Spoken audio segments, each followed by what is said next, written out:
তোমরাও কি আমার মতো গরিব? তোমাদের কাছে কি রোবাক্স নাই আউটফিট কেনার জন্য? তাহলে আজকের ভিডিওটা তোমাদের জন্য। আজকে আমি বলবো তোমরা কিভাবে রোবলক্সে ফ্রি আউটফিট পাবা। সো ফার্স্টলি তোমরা এই গেমটাতে চলে যাবা। এন্টার করার সাথে সাথেই তোমাদের অ্যাচিভমেন্ট দিয়ে দিবে। টোটাল 4টা আউটফিট তোমরা এখানে পাবা। ফার্স্টলি এই আউটফিটটা, এটা ব্লু কালারের, বিশেষ করে ছেলেদের জন্য এটা বেস্ট।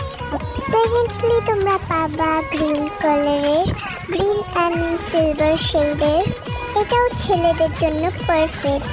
দেন তোমরা পাবা মেয়েদের জন্য পিঙ্ক কালারের একটা আউটফিট, এটা কিন্তু মেয়েদের জন্য একদম পারফেক্ট একটা আউটফিট। দেন তোমরা পাবা একটা পার্পল কালারের আউটফিট, এটা আমার মোস্ট ফেভারিট। সো এই আউটফিটগুলো ফ্রিতে পাওয়ার জন্য কিন্তু অবশ্যই আমাকে ফলো এবং এই ভিডিওতে লাইক করতে হবে, না হলে কিন্তু পাবা না। So thank you for watching, see you in the next video, so by.